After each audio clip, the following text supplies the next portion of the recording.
Bom, pessoal, tudo bem? Desejo saúde a todo mundo, saudações a todos. Muito bom estar novamente com vocês. Vamos começar mais uma aula gravada. Nós que já falamos sobre a transmissão das obrigações no capítulo anterior, né? Já tínhamos terminado modalidades das obrigações, falamos sobre transmissão das obrigações e agora vamos falar do adimplemento e extinção das obrigações. Vou chamar esse capítulo de capítulo 10, tá? E nós vamos falar ao longo deste capítulo 10 de formas diferentes de extinção das obrigações. Bom, começando aqui nossa aula, como eu disse, adimplemento e extinção das obrigações.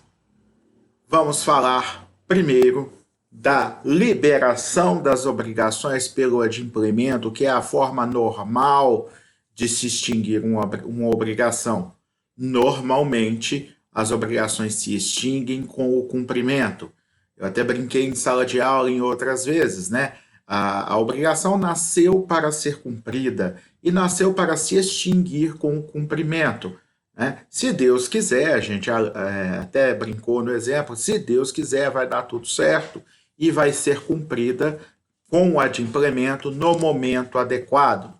Então, o devedor se libera pelo cumprimento quando efetua este cumprimento, a prestação, tal como ela foi devida, ou seja, exatamente com o que deveria pagar, no tempo e no local convencionados, de modo completo e pela forma adequada. Então, vamos lá. Tempo, lugar, modo do pagamento e forma. Se a prestação, embora atrasada, se realizar em tempo de mostrar-se proveitosa para o credor, pode ser considerada igualmente como cumprimento. Entretanto, nesse caso, o credor vai conservar o direito de aduzir uma pretensão de indenização pelos danos que a mora do devedor lhe causou, ok? Então, na hipótese do pagamento se dar com atraso, não por isso será considerado não cumprimento, certo? Desde que seja proveitoso para o credor. Como assim, professor? Todo pagamento é proveitoso para o credor? Nem todo. Imaginem que o débito seja de um vestido de noiva e a data do casamento seja dia 5 de maio. Ok? A data do casamento é 5 de maio. O vestido tem que ser entregue antes do dia 5 de maio. Se for entregue dia 10 de maio, não tem nenhuma serventia para aquela noiva. Certo? O casamento já passou, a data do casamento já passou, o prejuízo já foi causado e não adianta nada entregar um vestido de noiva 5 dias depois do casamento. Então, somente será considerado como adimplemento o pagamento quando feito em atraso, quando ele tiver algum proveito para o credor. Certo? Vamos falar então especificamente do pagamento. Nós vamos falar de várias formas de pagamento, depois nós vamos falar também da extinção das obrigações sem pagamento. Tá? Então vamos começar com o capítulo 1 deste título do Código Civil, que fala do pagamento. Noção e espécies de pagamento. Pagamento normalmente é usado para identificar a solução em dinheiro, ou seja, a entrega de dinheiro para pagar uma dívida. Nem sempre será em dinheiro. Tá? O legislador utilizou a expressão pagamento para qualquer tipo de solução da dívida pelo adimplemento, ou seja, o cumprimento da obrigação, da prestação avançada, certo? Então, não somente em dinheiro é considerado pagamento, mas sim qualquer cumprimento de obrigação como ela tenha sido combinada. Então, por exemplo, se um escultor entregar uma estátua a que foi obrigado a esculpir, ele vai estar realizando o pagamento. Tá? Então, Tecnicamente, pagamento significa cumprimento ou adimplemento da obrigação, desde que seja realizado de forma voluntária, tá? Então, em qualquer momento em que o devedor ou alguém em seu nome fizer o pagamento voluntário da obrigação, o cumprimento voluntário da obrigação, isso vai ser considerado como pagamento. Ok?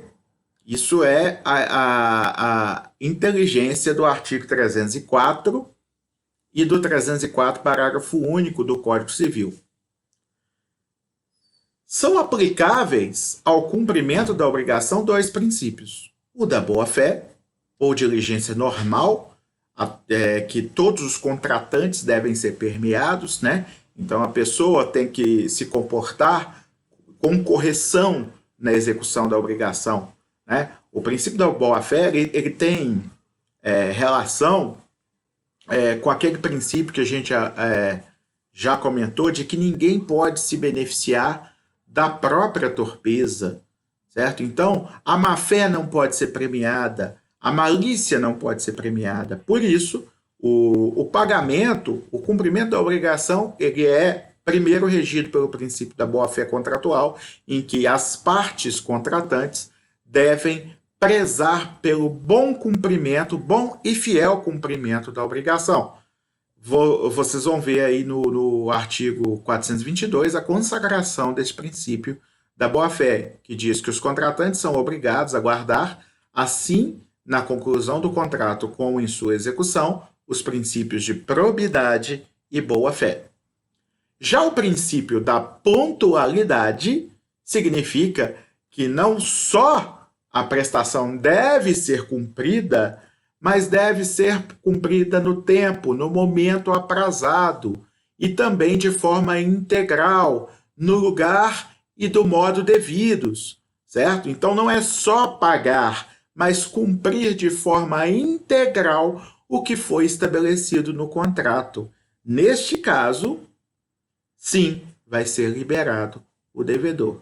A exceção a esse princípio é lógico, a gente até falou dela, está nos artigos 478 a 480, em que o contrato ele é revisado em virtude da imprevisão, da teoria da imprevisão, ou seja, por um fato imprevisível pelas partes no momento da contratação, a prestação tornou-se deveras onerosa para um e demais vantajosa para outro. Então, assim, está causando o enriquecimento sem causa de uma das partes. Então, em virtude disso, deve ser revisto o contrato para restabelecer-se a sua comutatividade, o seu sinalagma, certo? A reciprocidade e equiparação das obrigações. O pagamento é o principal modo de extinção das obrigações, e ele pode ser direto ou indireto. Os meios indiretos de pagamento são o pagamento, exemplo, né, os mais normais, são o pagamento por consignação e o pagamento por dação em pagamento, né? Então, quando o pagamento ele é direto, quando se dá pela entrega direta da prestação combinada ao credor, às mãos do credor. Indiretos, como exemplo, a gente pode dar o pagamento em consignação, em que o devedor injustamente se recusa a receber a dívida, e aí o credor se recusa injustamente a receber a dívida, aí vai o devedor e vai ajuizar uma ação de consignação para depositar esse valor em juízo e se ver liberado da obrigação, mesmo sem que o credor tenha aceitado receber a dívida. E, além disso, a dação em pagamento é quando há acordo entre as partes e outra coisa é entregue no lugar da prestação primitiva e a aquitação através de um acordo entre as partes pelo recebimento dessa coisa alternativa. Certo? Das duas formas são formas indiretas porque não representam a forma original e normal de extinção da obrigação. Tá? Além da forma normal, que é o pagamento, a obrigação também pode se extinguir sem o pagamento, que é considerado meios anormais, né? Por exemplo, a gente já até falou disso, a impossibilidade de execução sem culpa do devedor, né? Houve uma obrigação em que o devedor tinha que entregar a coisa e antes uma coisa infungível, e antes da tradição essa coisa se perdeu, sem culpa. Então, resolve-se a obrigação, restabelece-se o status quo ante, mas não vai ter cumprimento da obrigação. Outra situação é quando há um termo resolutivo na obrigação e a partir do advento do termo, mesmo não havendo pagamento posterior, extinguiu-se a obrigação. Aí, o que acontece? Não foi o pagamento que extinguiu a obrigação, porque o pagamento era sucessivo, né? O pagamento, ele extinguia só a parcela, mas não a obrigação como um todo. O que extinguiu a obrigação foi o advento do termo. Ocorre na prescrição, quando a parte ela deixa de exercer o direito de ação, ou seja, o direito de pleitear o cumprimento da obrigação em juízo, e ocorre o tempo previsto, o prazo prescricional previsto nos artigos 205 e 206 do Código, e em virtude da ocorrência desse prazo prescricional, vai ocorrer também a extinção da obrigação. E, por fim, outro tipo de extinção sem pagamento é quando ocorre nulidade, anulação, novação ou compensação da dívida. Nulidade e anulação, porque a dívida é fulminada pela sua invalidade e deixa de existir. Novação é porque a obrigação primitiva ela deixa de existir para dar lugar a uma nova obrigação. E compensação é quando ocorre, em vez do pagamento, uma compensação pelo fato do devedor também ter créditos em face do credor. E aí, em vez de se realizar o pagamento, é realizado a compensação desses créditos. Pode-se dizer ainda que houve cumprimento da obrigação tanto quando o devedor realiza espontaneamente, ou seja, sem que ninguém demande, tá? Ele vai atrás do credor e realiza espontaneamente o pagamento, quanto quando ele realiza, mesmo após interpelado, voluntariamente, sem ser necessário uma execução coercitiva. Entretanto, disse que não há cumprimento da obrigação quando ela é realizada por meios coercitivos, que é o caso de você atacar o patrimônio do credor e ver-se satisfeito pela ação do judiciário. Mas, se no processo de execução, tá, o devedor, para não ter seu patrimônio atacado, voluntariamente realiza o pagamento, vai ser considerado cumprida a obrigação e vai ser liberado o devedor. Tá, ok? Natureza jurídica e requisitos de validade do pagamento. Parte da doutrina considera a natureza jurídica do pagamento um mero fato jurídico por causa da possibilidade da obrigação de não fazer ser considerada. Olha, essa parte da doutrina fala assim, olha, se não fazer é uma forma de pagar, quando a obrigação é negativa, não dá para considerar o não fazer como um ato, é apenas um fato. Essa doutrina ela não é a mais seguida, né? O não fazer, na verdade, como conduta omissiva, pode ser classificado como ato jurídico em sentido estrito.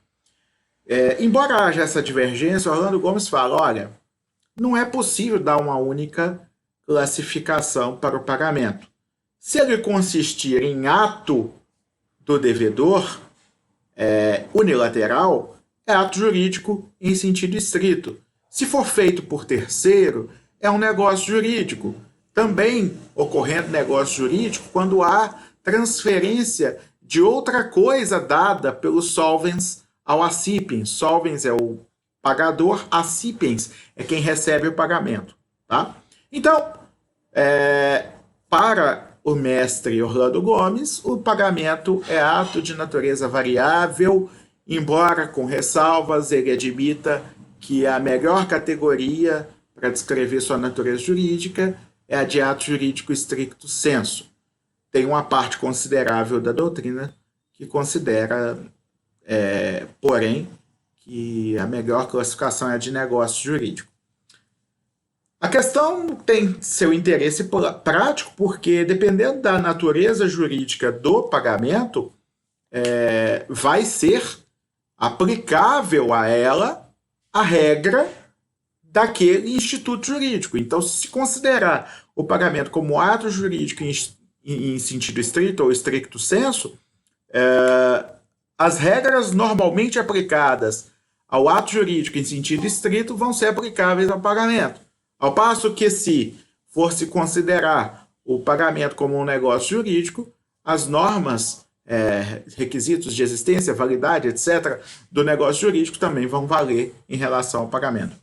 É bom dizer ainda que, embora o Orlando Gomes ele simpatize com a ideia de que o negócio jurídico, de que o ato jurídico em sentido estrito é a melhor classificação jurídica para o pagamento, existe uma parte considerável da doutrina que considera o pagamento como um negócio jurídico. Bom, seguindo a linha de pensamento do Orlando Gomes, tendo natureza de um ato jurídico em sentido estrito, em sentido amplo,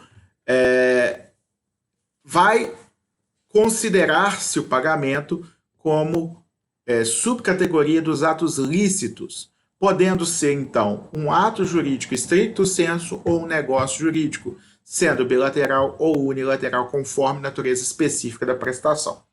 Então, o Orlando Gomes considera não como um ato jurídico em stricto sensu, mas como um ato jurídico em sentido amplo, que pode ser, de um lado, ato jurídico ou de outro, negócio jurídico, dependendo da situação específica.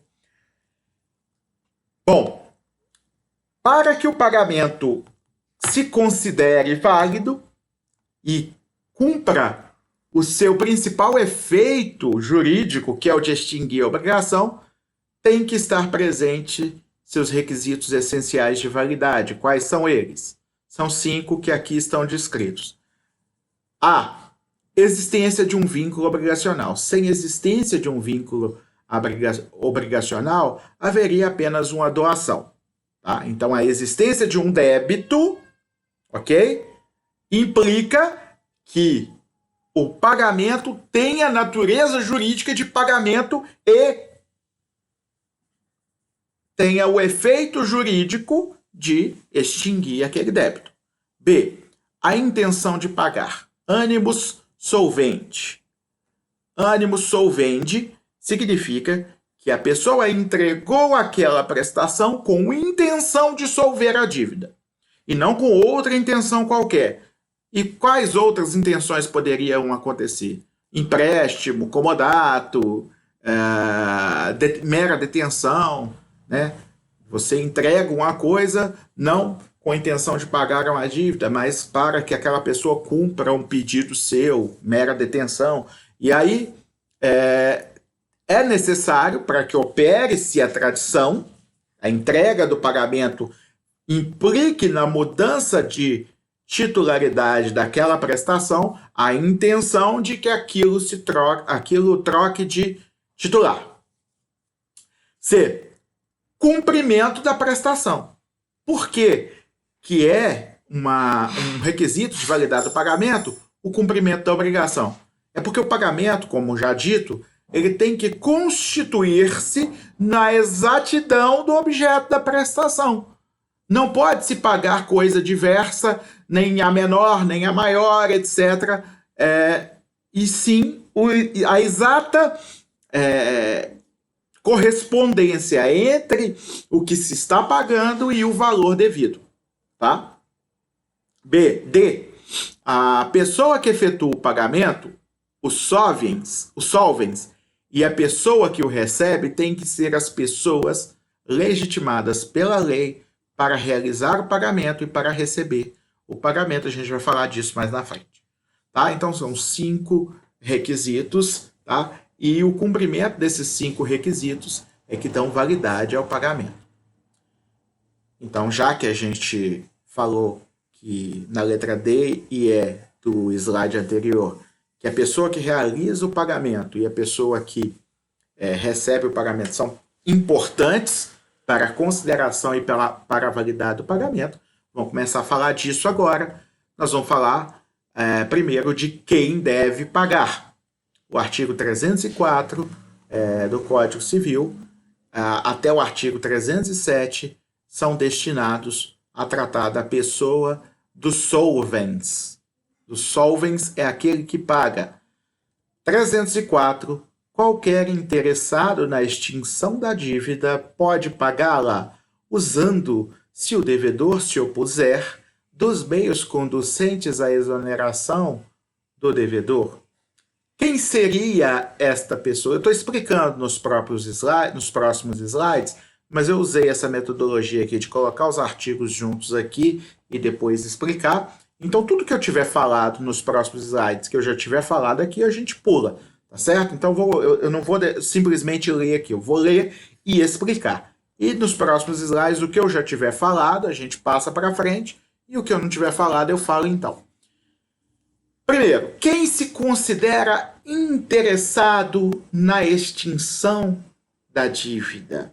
São aquelas pessoas de quem o credor poderia cobrar em caso de não pagamento pelo devedor.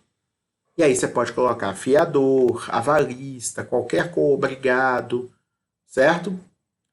Co-devedores solidários, passivos, né?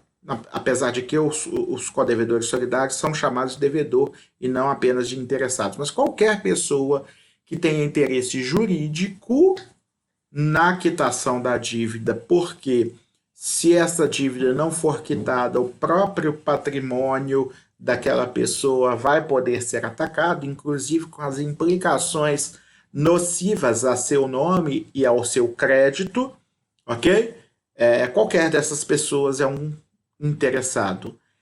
Esta pessoa, ela tem o direito de pagar, mesmo com oposição do credor, e ainda chego a dizer, mesmo com oposição do devedor, porque ele é interessado na quitação da dívida. E mais, ele pode, inclusive, usar do Instituto da Ação de Consignação em Pagamento, depositando em juízo, caso se recuse a receber o devedor.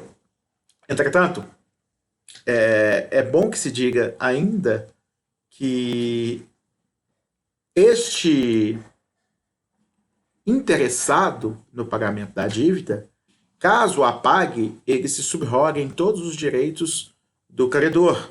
Essa subrogação transfere para ele também os privilégios que vêm junto com a dívida. Igual direito cabe ao terceiro não interessado de pagar a dívida, desde que faça em nome e a conta do devedor, salvo oposição dele. Ou seja, qualquer terceiro, mesmo que não tenha interesse jurídico, ou seja, que seu patrimônio não possa ser atacado, ele pode fazer por solidariedade ao devedor, com a condição de que o faça em nome do devedor, tá? E salvo oposição dele. O terceiro não interessado que pagar a dívida em seu próprio nome, sem que faça em nome do devedor, ele não tem direito de se subrogar nos direitos do credor, porque ele não levou a quantia em nome do devedor. Entretanto, ele pode pagar a dívida em seu próprio nome e tem direito posterior a receber, a reembolsar-se do que pagar, mas não recebe subrogação dos demais direitos do credor, como, por exemplo, garantias e etc. Ele só tem direito de ser reembolsado pelo que pagou. Se, contudo, esse terceiro não interessado pagar antes de vencida a dívida, ele só vai ter direito ao reembolso no momento do vencimento da dívida, porque ele pagou antes porque quis, o prazo era em favor do devedor. O pagamento feito por terceiro, com desconhecimento ou oposição do devedor, não obriga a reembolsar aquele que pagou, se o devedor tinha meios para ilidir a ação. Ou seja, caso o devedor tivesse meios para pagar e tivesse intenção de pagar e não quisesse que o terceiro que não tinha interesse na ação, na dívida, pagasse, tá? Ou não soubesse, ele não tem obrigação de reembolsar aquele que pagou, certo?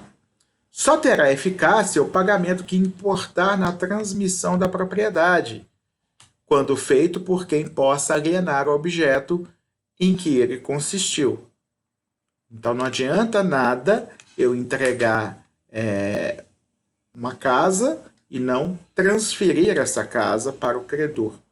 Tá? Essa entrega somente da posse, ela não o desonera. Se se der em pagamento coisa fungível, não se pode reclamar do credor que de boa fé a recebeu e consumiu, ainda que o solvente não tivesse direito de aliená-la. Vamos supor que coisas fungíveis são aquelas substituíveis, né? Então o credor tem direito a receber 10 mil reais do devedor. Este devedor está com 10 mil reais que lhe foram franqueados pelo seu patrão para serem depositados em nome daquele patrão no banco. Aí esse dinheiro é maliciosamente levado pelo devedor até o credor, que o recebe e gasta. Ok? Aí o credor vai poder cobrar do seu funcionário que era detentor do dinheiro, e não o credor não, o patrão, né, que era o dono do dinheiro, e não do credor que recebeu de boa fé, né, aquele dinheiro que correspondia a uma dívida que tinha. Então vamos lá. Só passando aqui, né, nesse primeiro parágrafo desse slide, fala de quem tem interesse jurídico, e aí você pode chamar não só aquele que tem interesse vinculado a um contrato, como também o solidariamente obrigado, o herdeiro, o adquirente do imóvel hipotecado, o sublocatário ou qualquer pessoa que possa ter seu patrimônio afetado caso não ocorra o pagamento.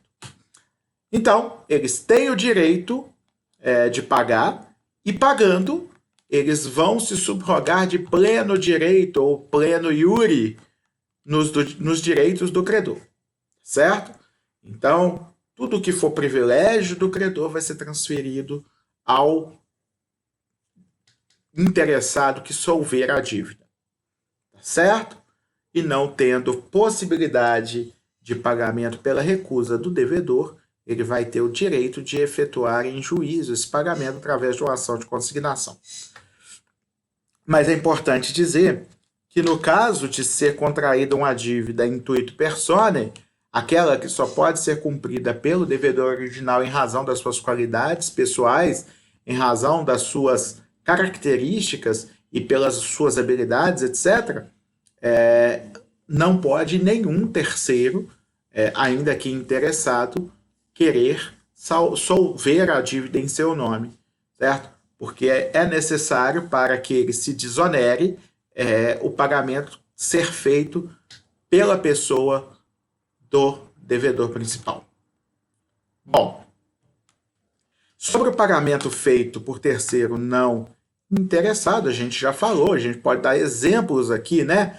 O pai pagando para o filho, o namorado ou o noivo pagando pela noiva, o amigo pagando pela amiga. Tá? Nesse caso, o terceiro não interessado poderiam, se fizessem em nome e a conta do devedor, agindo como seu representante ou gestor de negócio, eles poderiam, inclusive, ajuizar a ação de pagamento. Se eles não agirem em nome do devedor, porém em nome próprio, eles podem ainda pagar, mas aí é só se o credor aceitar receber a dívida e o devedor não se opuser também. Tá? Então, o terceiro, que seja ele amigo, pai, namorado, noivo, etc., aquele que não tem seu patrimônio afetado, ele pode pagar a dívida, mesmo fazendo em nome próprio e não em representação ao credor, ao devedor, ele pode fazer em nome próprio, só que aí ele só vai manter o direito de ser reembolsado no valor da dívida, não tendo direito de consignar em pagamento e de constranger o credor a receber. Ok?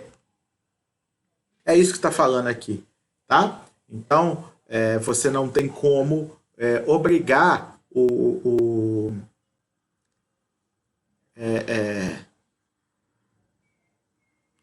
credor a receber se você não estiver fazendo o pagamento em nome do devedor. Apenas se você for um terceiro interessado. Além disso, por fim, o terceiro interessado é o único que se subroga em todos os direitos do credor e não apenas no direito de ser reembolsado do pagamento. Tá? Ah, professor, mas quais são esses direitos? Direitos de garantia, né? De garantia real, garantia especial, etc. E tal. Tá? Bom, o pagamento efetuado mediante transmissão da propriedade é aquele que não consiste em entrega de dinheiro, e sim na entrega de algum objeto. É necessário que haja não só capacidade da pessoa para alienar tal objeto, como também haja capacidade específica para esse ato de legitimação, de alienação, conhecida como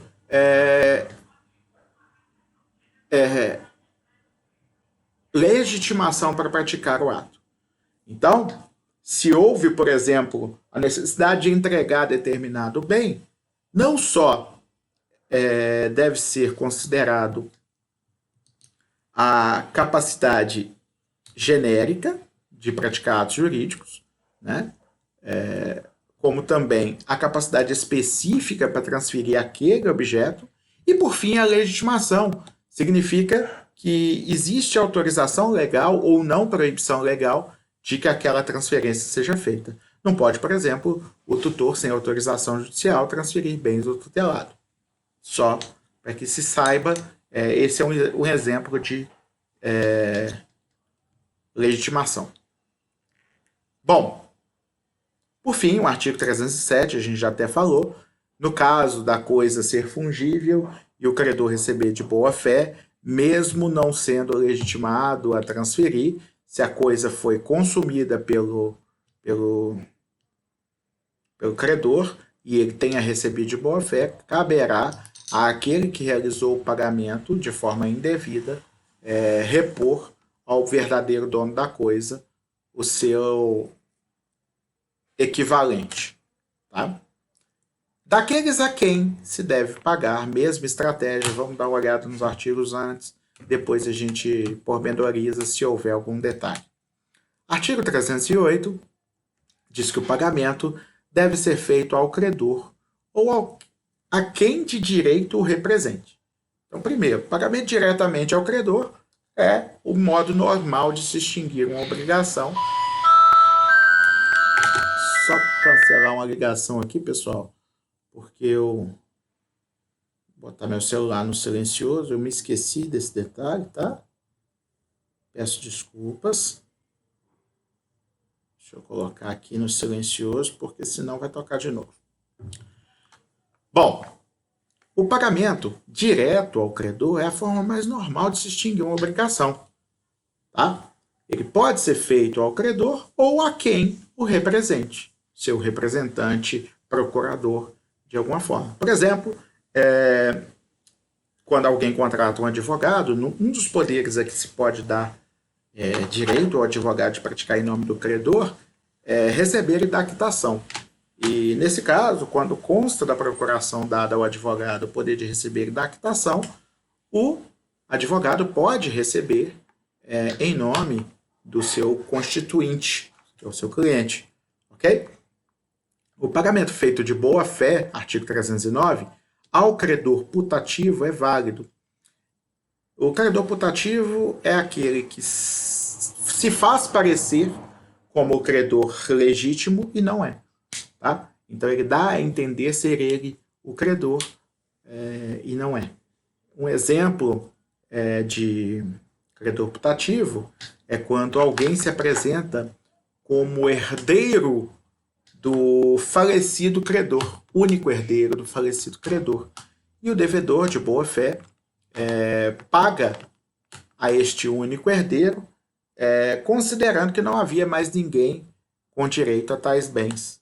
E depois, num processo de inventário, verificado que havia um testamento dando metade dos bens do falecido credor a outra pessoa.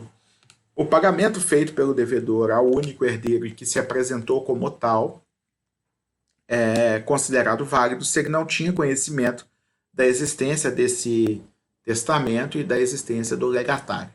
Tá certo?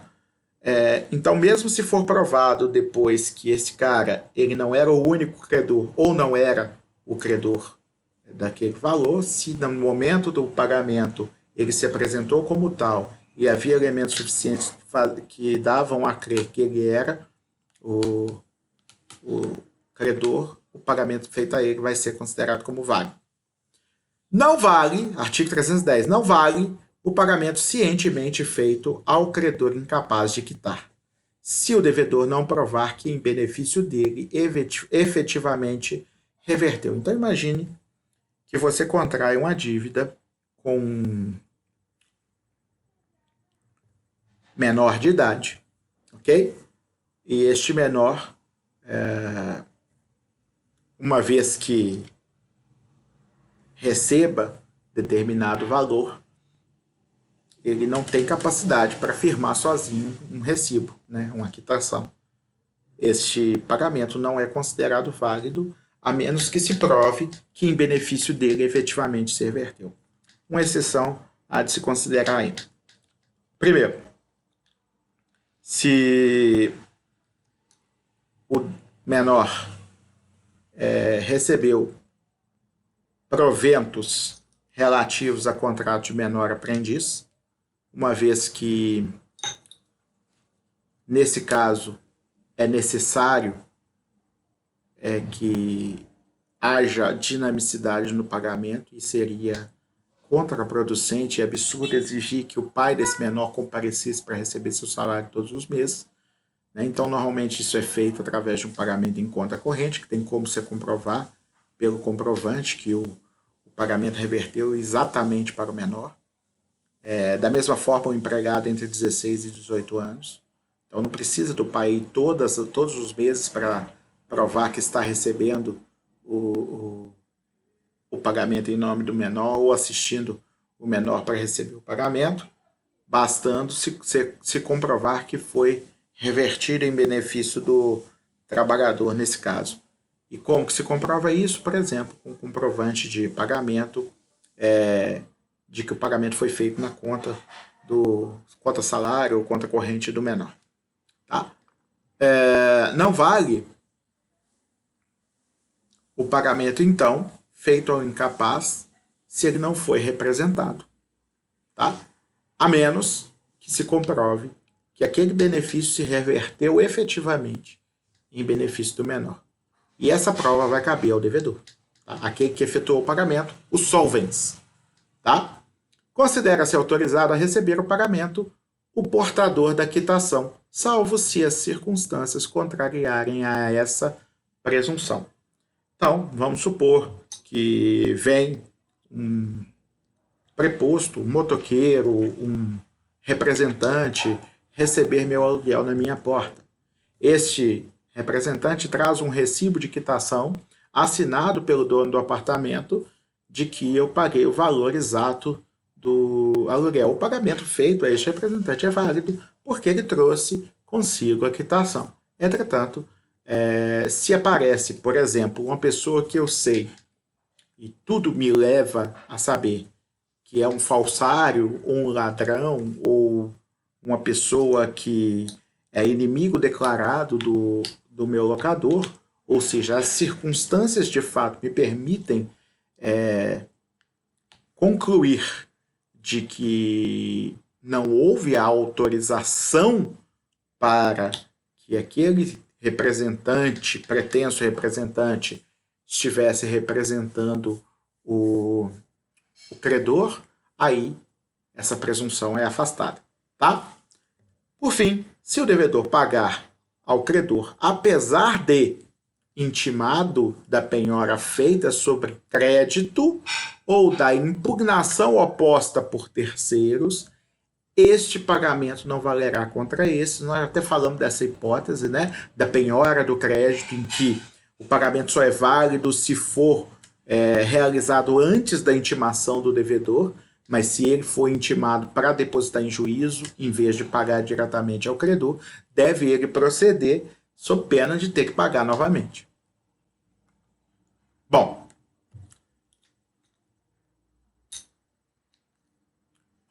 nesse slide, como a gente disse, está apenas a exemplificação e a explicação que eu já fiz na leitura dos artigos anteriores.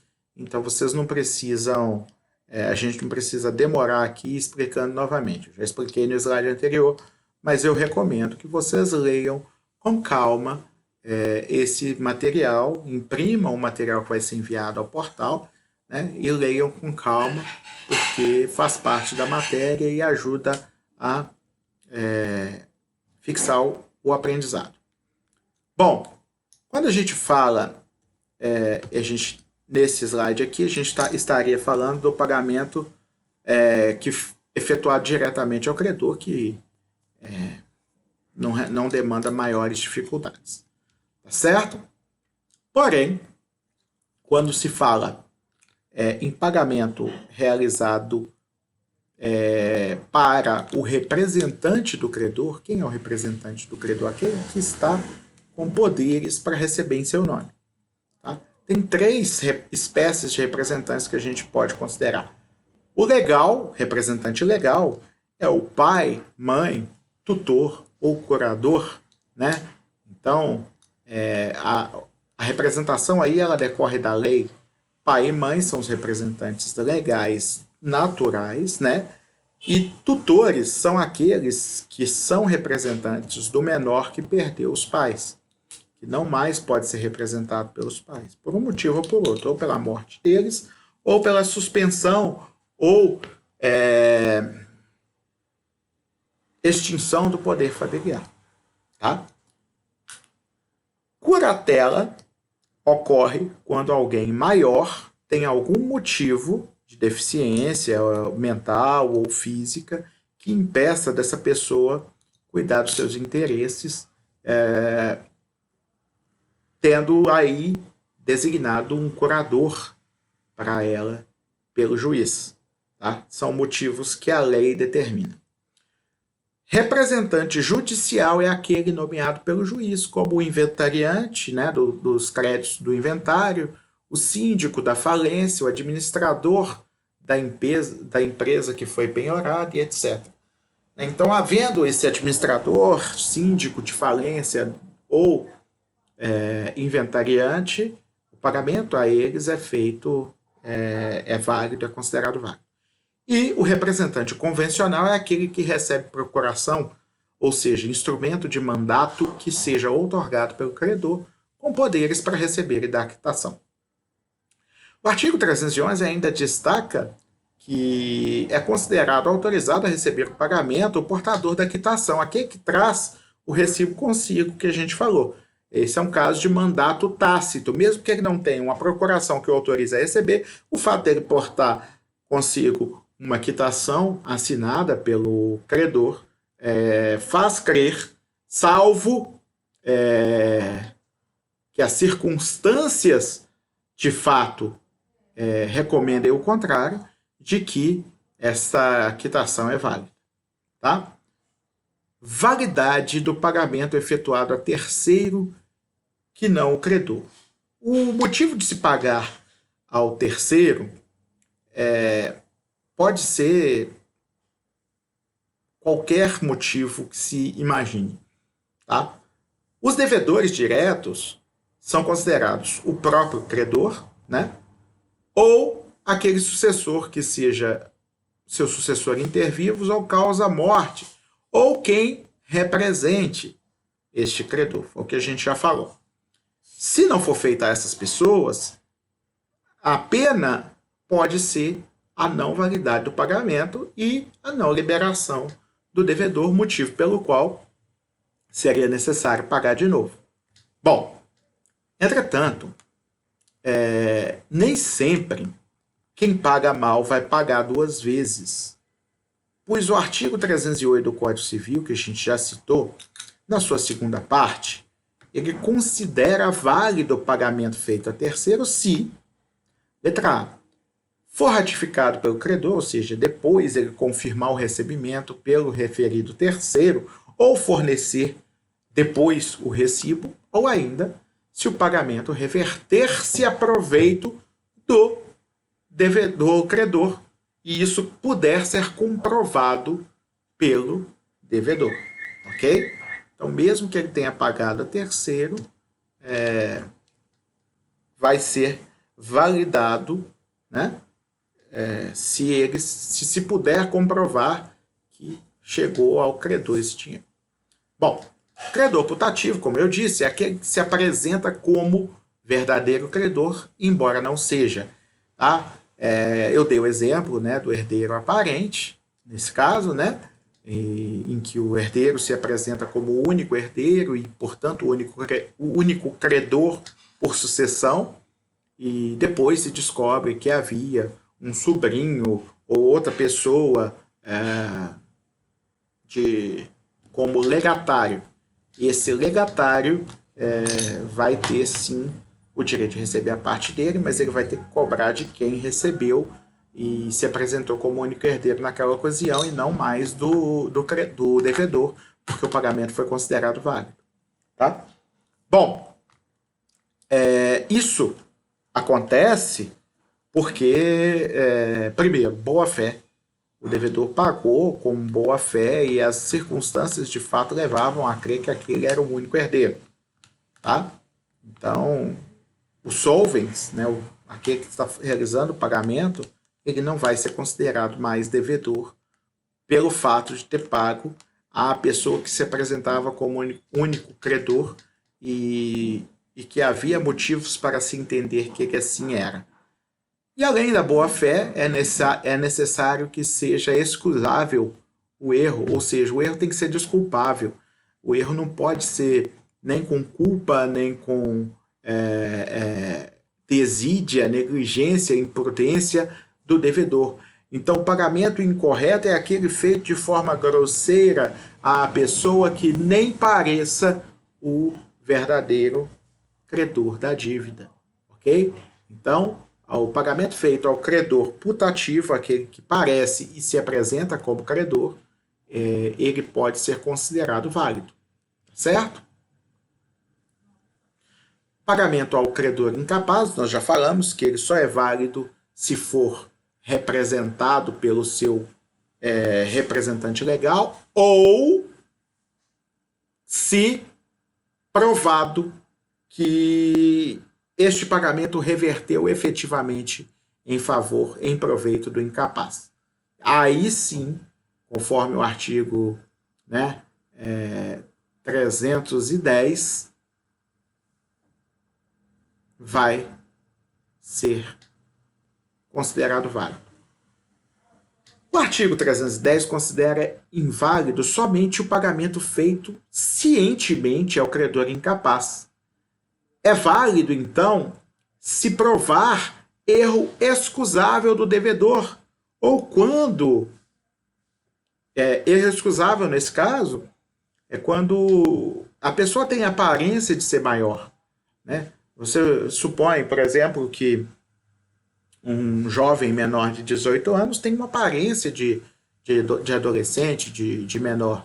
Mas vamos supor que apareça na sua frente um cara barbado, que tem uma barba grande, já meio calvo, já um pouco grisalho,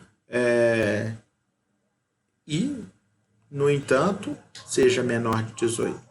A aparência aí pode te conduzir a uma incorreta acepção da realidade, e aí você pagou aquele credor por considerar que aquele credor era maior e capaz, mesmo quando não fosse. Tá? Ou na hipótese também de haver dolo do credor, que se apresentou como maior, ocultando injustamente, né, maliciosamente a sua idade. Ele falou, não, pode ficar tranquilo, tem 20 anos. E quando tinha 17, exemplo, tá? Então, nesse caso, vai ser considerado se o devedor, o solvens, puder comprovar que o acipiens se apresentou como maior para receber a dívida. Bom, o pagamento feito ao credor cujo crédito foi penhorado, a gente já também falou disso, né? É naquela hipótese de alguém ser... Deixa eu só fazer uma coisa aqui.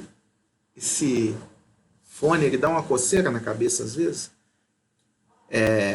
Imaginem que este credor seja devedor de um terceiro. Esse terceiro está processando este credor pela dívida.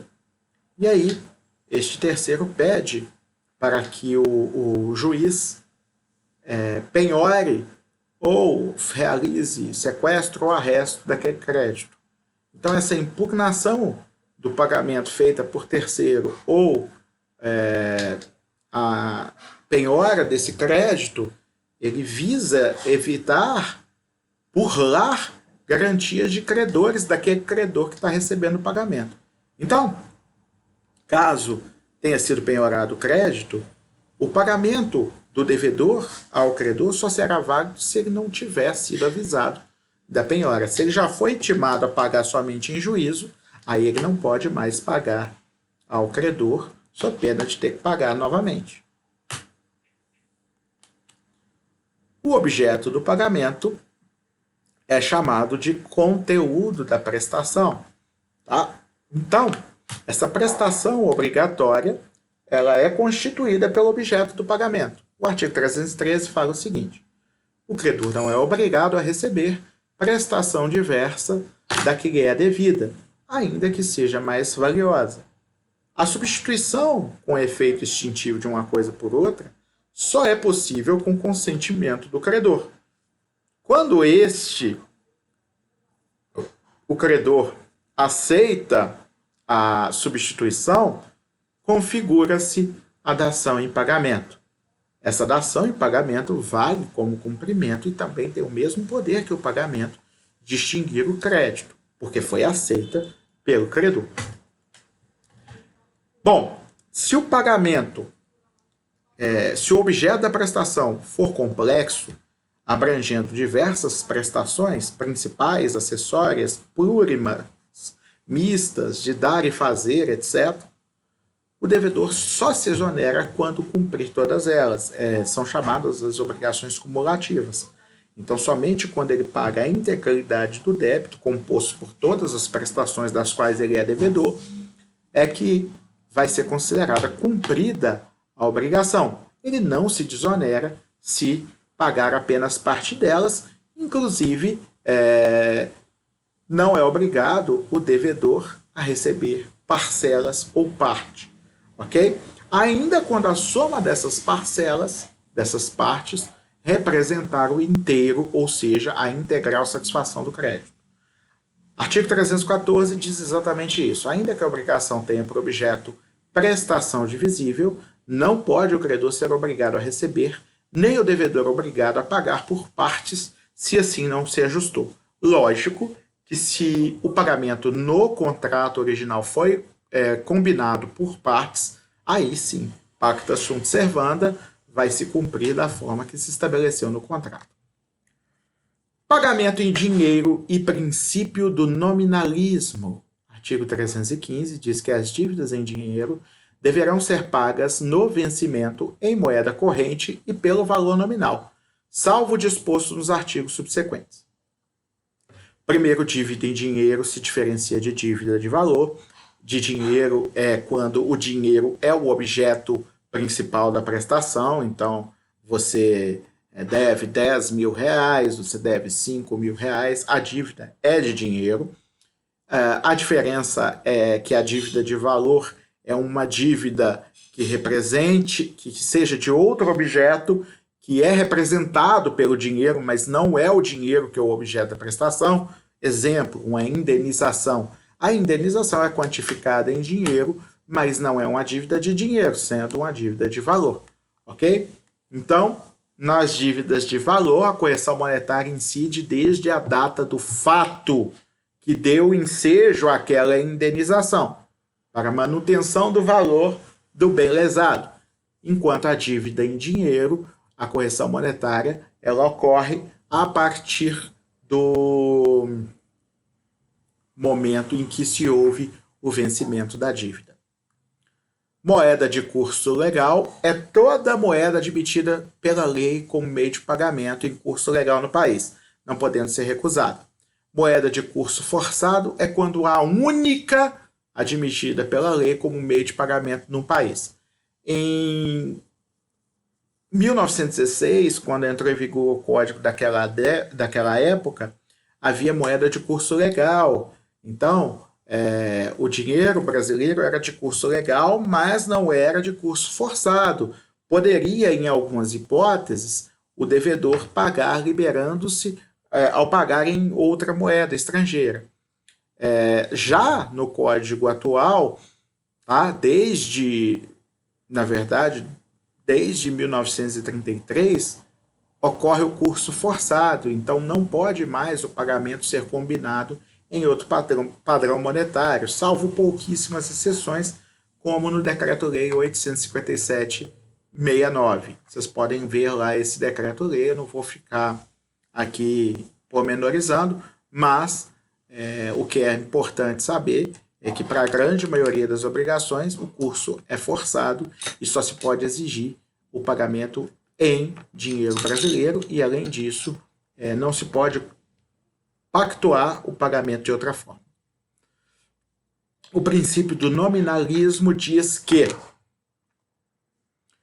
o valor nominal é aquele valor escrito na moeda. Tá? Então não se tem um valor real do dinheiro. Uma moeda de R$1, ela não vale necessariamente R$1. Uma nota de R$100, se você pensar no valor do papel ali, ela não vale nada. Entretanto, aquela nota, pelo valor nominal impresso nela, vale R$100. Esse é o valor que atribuiu o Estado a essa cédula ou essa moeda na emissão ou na cunhagem da moeda, né? Então, esse dinheiro, esse valor da moeda, ele vai continuar o mesmo, ainda que ela for desvalorizada pela inflação. Então, se eu pego uma nota de R$100 e guardo essa nota de R$100 comigo, ela não vai passar a valer a R$110, porque no final de um ano houve uma inflação de 10%. Tá? Então, ela vai continuar com o seu valor. Agora, no cumprimento das obrigações, principalmente aquelas sucessivas ou diferidas, em algumas hipóteses, o valor nominal pode sofrer uma desvalorização por causa da inflação.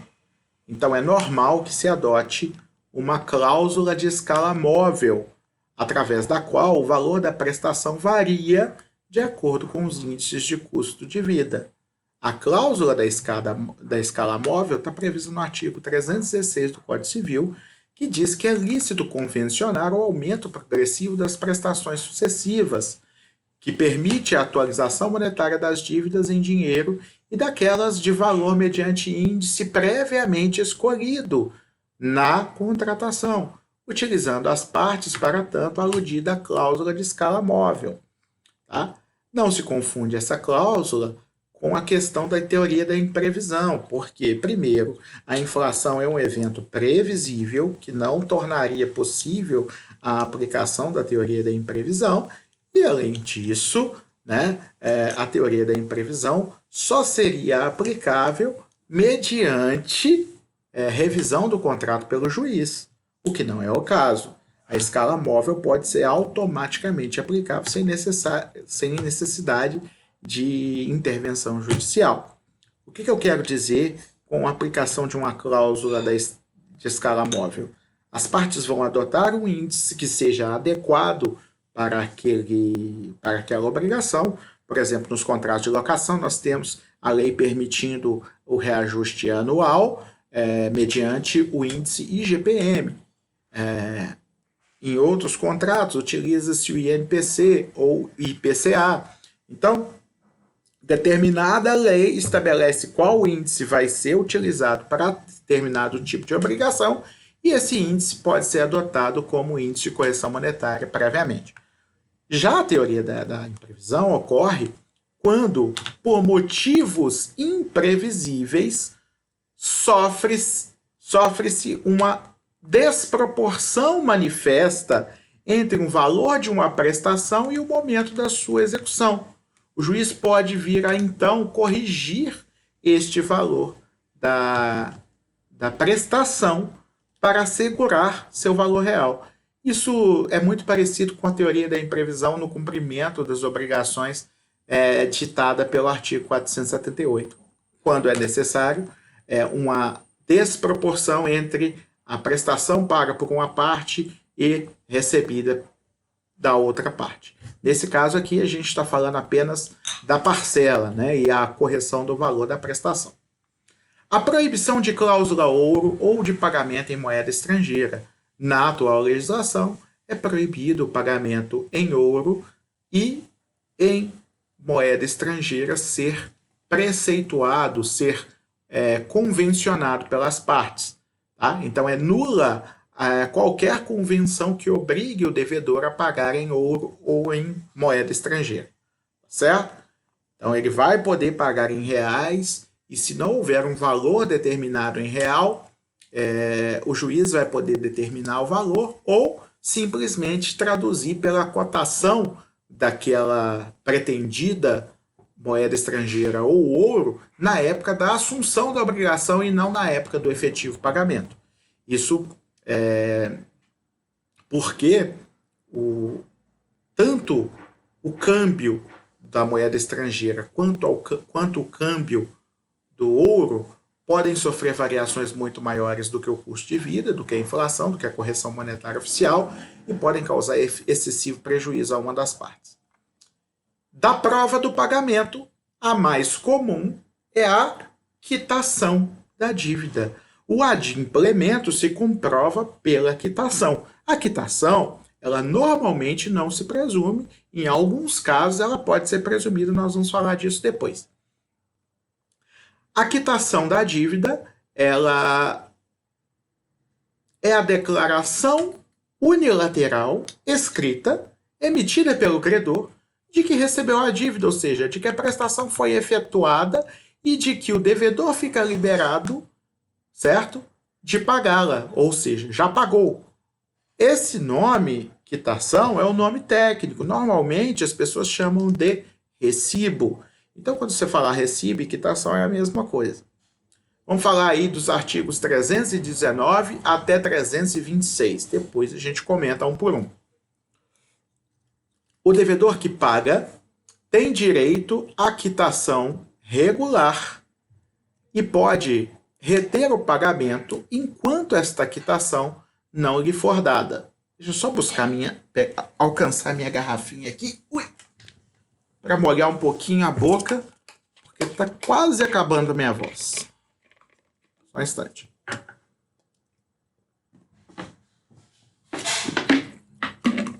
Bom, o 319 fala o seguinte: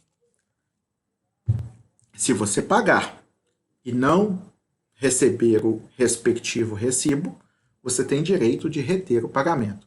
Já aconteceu, por exemplo, de pais de clientes meus, na verdade eu era advogado dos filhos, e aí a mãe do meu cliente, né, representando o meu cliente de picuinha, recusava o pagamento feito a menor da prestação. Só que nesse caso, embora o devedor, o credor, não seja obrigado a receber menos, eu questionava essa recusa, porque eu falava, olha, se você não receber, ele vai embora e não volta. E aí você vai ter que executar. Então, se ele trouxe R$10 a menos, basta que você faça o recibo no valor exato que ele pagou. Ah, não, mas eu prefiro então não dar recibo. Eu falei, se você não der recibo, ele não te entrega o dinheiro. Tá aí no artigo 319. Se você é devedor e foi pagar e a pessoa recusou-se a assinar o recibo, você tem direito de não fazer o pagamento.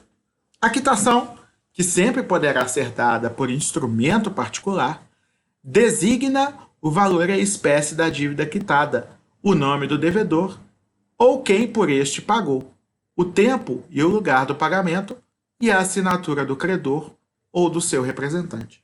Bom que se diga que você vê aí no artigo 320 o que tem que contar, quais são os requisitos, né, da quitação, e você vê ainda que a quitação pode ser sempre dada por instrumento particular, mesmo quando o contrato tiver sido firmado por instrumento público. Certo? Ainda sem os requisitos estabelecidos neste artigo, vale a quitação se de seus termos ou das circunstâncias resultar haver sido paga a dívida. Teve uma época que um cliente meu me procurou porque ele tinha uma moça que trabalhava 2 vezes por semana na sua casa, ou seja, era uma diarista, e ele pagava cada diária no dia que ela trabalhou. Então ela ia, recebia os R$80 e ia embora. Na próxima, mesma coisa. Aí um dia essa moça ameaçou entrar na justiça para receber direitos trabalhistas por causa da não assinatura da carteira, do não reconhecimento de vínculo empregatício, etc. Umas ameaças infundadas, e o meu cliente teve temor. E aí esse cliente me procurou e me perguntou, tem vínculo? Eu falei, não. 2 dias por semana, não há o requisito da habitualidade cumprido, e a não habitualidade afasta a incidência de vínculo empregatício. Mas aí esse cliente ainda falou assim, tá, mas eu pago em mãos e eu não tenho todos os recibos. Eu comecei a pedir recibo tem 2 meses. Então, tem faxinas anteriores a esses 2 meses que eu não peguei recibo. Como é que eu vou provar que eu paguei? Eu falei, olha, presta atenção. Essa moça continuou trabalhando na sua casa. Tá? Provar que pagou a faxina é o de menos nesse caso. Porque ela teria continuado a trabalhar para você se você não tivesse pagado ela anteriormente? Não. Ok? Então, a simples não oposição, não interposição de nenhuma ação de cobrança contra você, e o fato dela continuar livremente trabalhando na sua casa, já meio que comprova que você pagou anteriormente.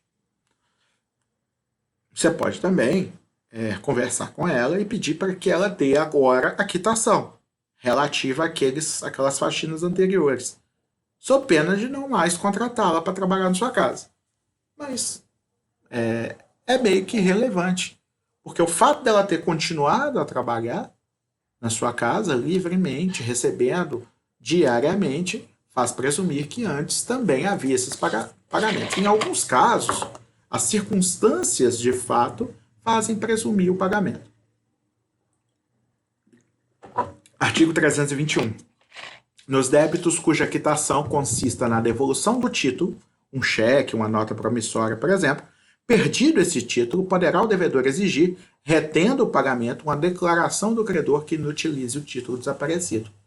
Tá? Então vamos supor que houve uma apresentação de um cheque, o banco devolveu esse cheque por falta de fundos, apresentou-se novamente, o banco carimbou o motivo 12 e devolveu de novo. Então aí o devedor tem que procurar o credor para pagar o cheque, sob pena do nome dele continuar sujo e dele sofrer ação contra ele. Aí o devedor procurou e falou, olha, vim aqui para quitar o débito, o cheque está lá como nominal a você na microfilmagem, então eu vi que é a você que eu tenho que procurar. Aí esse credor vira e fala assim, tá bom, sou eu mesmo, eu que apresentei o cheque 2 vezes, mas eu perdi o cheque. Peraí, como que você perdeu o cheque? Então eu só te pago se você me der uma declaração de que recebeu X reais, dando plena e geral quitação pela dívida representada por aquele cheque. E aí, uma vez feita essa declaração, eu normalmente peço reconhecimento de firma em cartório para que não haja questionamento nenhum por parte do banco e de quem quer que seja, vale o pagamento e o título fica inutilizado. Se alguém achar o título ou se esse mesmo credor que deu a declaração quiser agir de posse do título depois, ele fica sendo inutilizado, ok? 322, quando o pagamento for em cotas periódicas, a quitação da última estabelece, até prova em contrário, a presunção de estarem insolvidas as anteriores. A gente até falou aqui do exemplo da diarista, né? Que o pagamento das posteriores faz presumir que as anteriores foram pagas. Porque normalmente, né, a pessoa que recebeu um anterior, que não recebeu o anterior, não continuaria trabalhando sem receber as posteriores, certo? Mas, de qualquer forma, admite-se prova em contrário. O fato de se admitir prova em contrário é porque é uma presunção iuris tanto, ou seja, uma presunção relativa. O artigo 324 diz que a entrega do título ao devedor firma a presunção do pagamento. Também, mesma coisa, presunção relativa. Por quê? Porque esse devedor pode ter recuperado o título de forma ilícita e a prova em contrário é admitida. Há a presunção do pagamento, porém a presunção relativa. Ficará sem efeito a quitação assim operada se o credor provar em 60 dias que não foi feito o pagamento. Deixa eu dar aqui um exemplo dessa questão de ter a quitação, mas não ter o pagamento. Uma vez, eu fui contratado para trabalhar em um processo, eu não me lembro o que eu tinha que fazer, se era fornecer cópias ou fazer uma audiência, ou o que quer que seja, acho que era acompanhar um boletim de ocorrência, é isso mesmo. E o meu contratante, que era um escritório de Belo Horizonte, que tinha sido contratado pelo cliente, obrigou-me, para que eu recebesse, a enviar um recibo prévio. Olha só que situação. Eu tinha que entregar, antes de receber o dinheiro, que ia ser feito por depósito bancário, um recibo assinado de que eu já tinha recebido o dinheiro. A desconfiança aconteceu. Poxa, eu já enviei o recibo. Se ele não me pagar, eu não vou conseguir provar que aquele recibo não era válido. Aí veio a esperteza. Né? O que eu fiz? Eu escrevi no recibo que aquele recibo era previamente enviado conforme exigência do contratante e que declarava que o depósito de igual valor realizado na conta corrente número tal importava em quitação. E que, caso não houvesse esse depósito, o presente recibo ficaria sem efeito. Quando o meu contratante viu, ele ficou desconcertado, mas ele não podia recusar aquilo.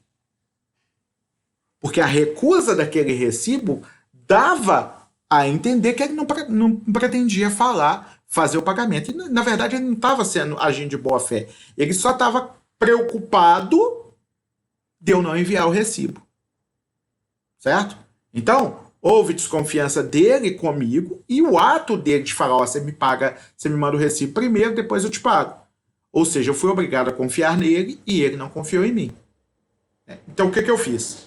Eu coloquei no recibo que aquele recibo valeria como quitação desde que houvesse naquela data, na minha conta, ou até a data tal na minha conta, um depósito de igual valor proveniente do contratante.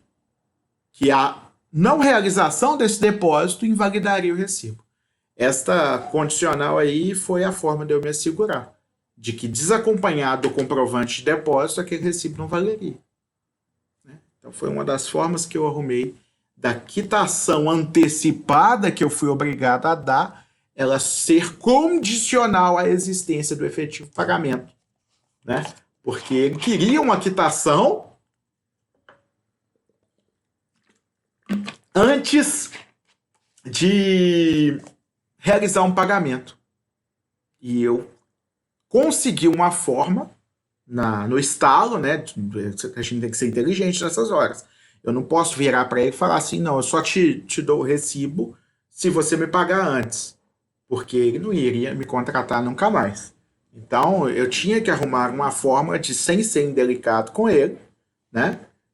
Garantir que fosse feito o pagamento. Então, eu coloquei no recibo que aquele recibo valia se fosse efetivado o pagamento posteriormente através do depósito na minha conta e que, caso não tivesse sido feito aquele depósito, aquela quitação ficava sem efeito. Bom, artigo 325, presumem-se a cargo do devedor as despesas com pagamento e quitação, e se ocorrer aumento por fato do credor, ele vai suportar a despesa acrescida. Vamos pensar o que é despesa com pagamento e quitação. Vamos supor que alguém mudou-se de casa e aí você teve que ir no lugar que não estava combinado, né, que você teve que pagar alguma taxa, etc. e tal. Presumem-se que essas despesas são do devedor, exceto se elas forem causadas pelo credor. Por exemplo, convencionou-se que o pagamento seria feito ao credor na cidade de Ipatinga. Só que aí o credor se mudou para Belo Horizonte e aí o devedor tem que ir à casa do credor em Belo Horizonte para efetuar o pagamento. Esse acréscimo nas despesas vai ter que ser suportado pelo credor. Se o pagamento, artigo 326, tá? Se o pagamento se houver de fazer por medida ou peso, entender-se-á no silêncio das partes que aceitaram uso do lugar da execução. Por que da execução? Você tem que medir e pesar, etc. Tá? Então você tem que fazer uma medição. Naquele momento da execução, da medida do peso, havendo silêncio das partes, presumem-se que foi o local, né, da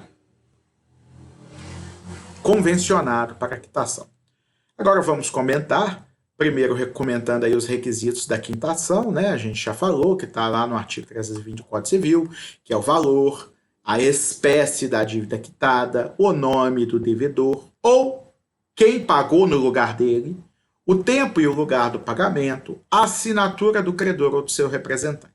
Isso tudo por escrito.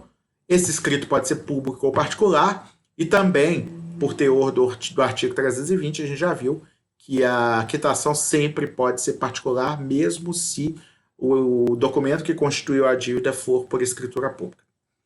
Princípio da relativização da quitação, a gente já falou dele também, né? Que a quitação, ela, embora tenha valor de exonerar o devedor da dívida, ela tem uma presunção relativa de validade, o que significa que se dos termos ou das circunstâncias resultar o entendimento de que não foi paga integralmente a dívida, o recibo só vai valer pelo que for pago. Importante dizer que aquele exemplo que eu dei, por exemplo, eu dei uma quitação prévia falando que essa quitação teria valor apenas se fosse comprovado o pagamento efetivo.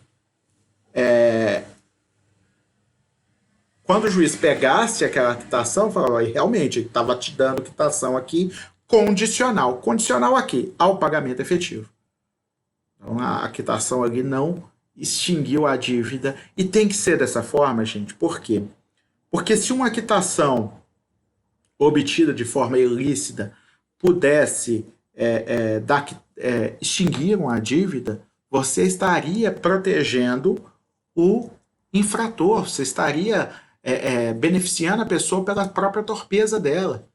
Então, somente o valor efetivamente pago tem valor como quitação. O que quer dizer que numa dívida em que um recibo foi dado sem que seja pago o valor integral, somente o que constar no recibo vai ser considerado como pago. Por exemplo, o Mévio deve a Tício R$500 e paga 300. Tício dá um recibo de 300. Entretanto, não se presume que os outros 200 estão quitados. Tá?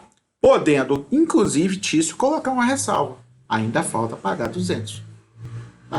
Mas a não colocação da ressalva faz com que aquele recibo valha apenas pelo pagamento de 300. Óbvio que, em determinadas situações, vai se presumir que houve uma transação. Por exemplo, eu devo R$500, tá? E recebi, no momento do pagamento, um recibo de R$500. Sem ressalva nenhuma dos juros.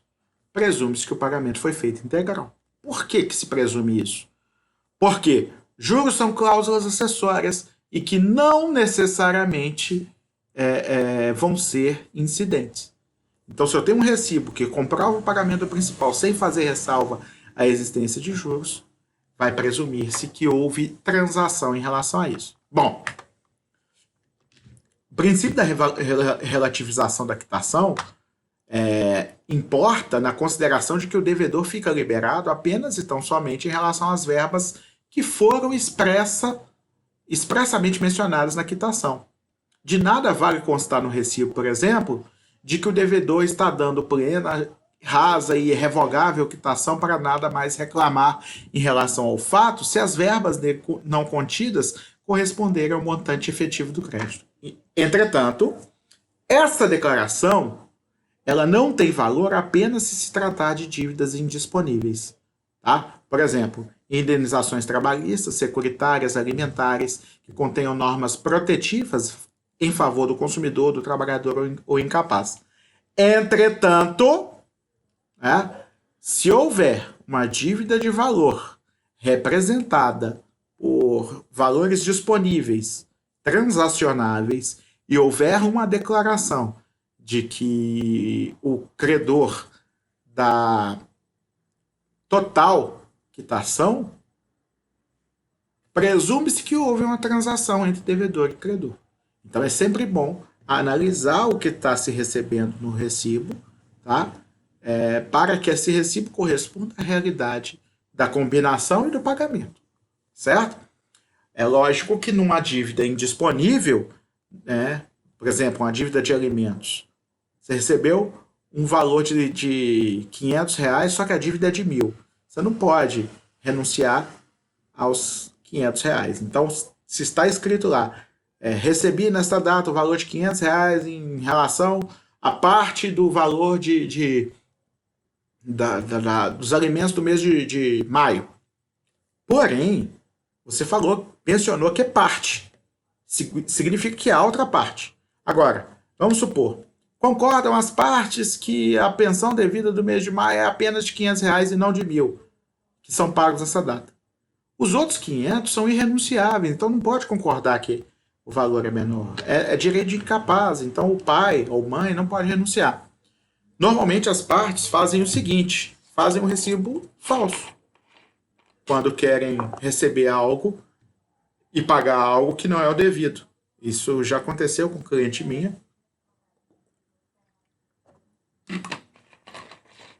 havia uma dívida de R$ 3.500. Ele chegou lá com um recibo de 3.500 para que a mãe do menino assinasse. Só que ele tinha em mãos R$ 1.500. E ele balançou esse dinheiro na mão aqui e falou: aqui tem 1.500, pode ser seu.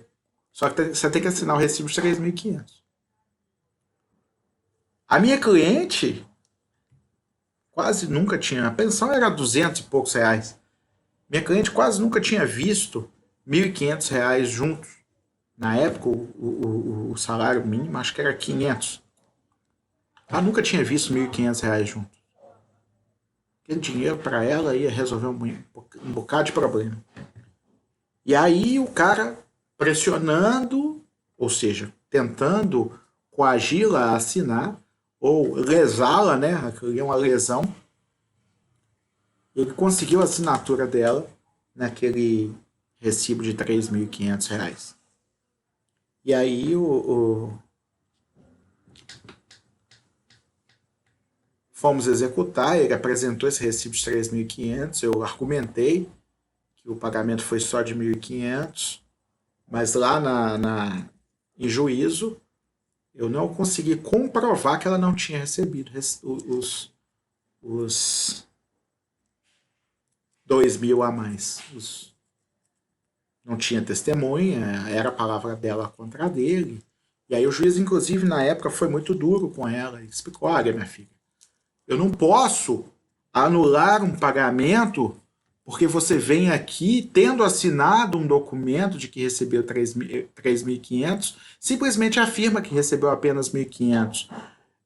Existe a palavra dele e a sua, e existe um documento. Então, quando é uma palavra contra a outra, eu vou na prova que eu tenho. O juiz considerou como válido o pagamento. Então é importante que a pessoa tenha essa ciência, né? Se assinar um recibo, por mais que seja relativo, o recibo tem sua validade e a relativização ela opera-se apenas quando você apresenta a prova em contrário. Se você não tem uma prova de que aquilo não foi daquela forma, você não vai conseguir, tá? Provar que não houve aquele pagamento. Presunções de pagamento. Vamos lá. Exibição do recibo é o meio normal, né? Então, o recibo é a forma efetiva de comprovar que houve o pagamento. Mas existem as formas de você não ter a quitação, né? Mas presumir se paga a dívida. O Código Civil estabeleceu, nos artigos que a gente leu, 3 presunções que facilitam a prova dispensando a exibição do recibo. Primeiro, quando a dívida é representada por título de crédito que se encontra na posse do devedor. O título estava com o credor, eu paguei, ele me entregou o título. Eu não preciso pegar outro recibo além da entrega do título, porque a lei me assegura que a própria entrega do título, né, representa o recibo de quitação, então já vale a entrega do título como prova da quitação. Então, o fato de eu estar na posse de um título que foi emitido por mim presume que eu paguei. Ok? É uma presunção relativa, porque, por exemplo, se eu furtar o título das mãos do credor, este pode vir a provar que eu não sou legítimo titular daquele título e que eu furtei. Ok?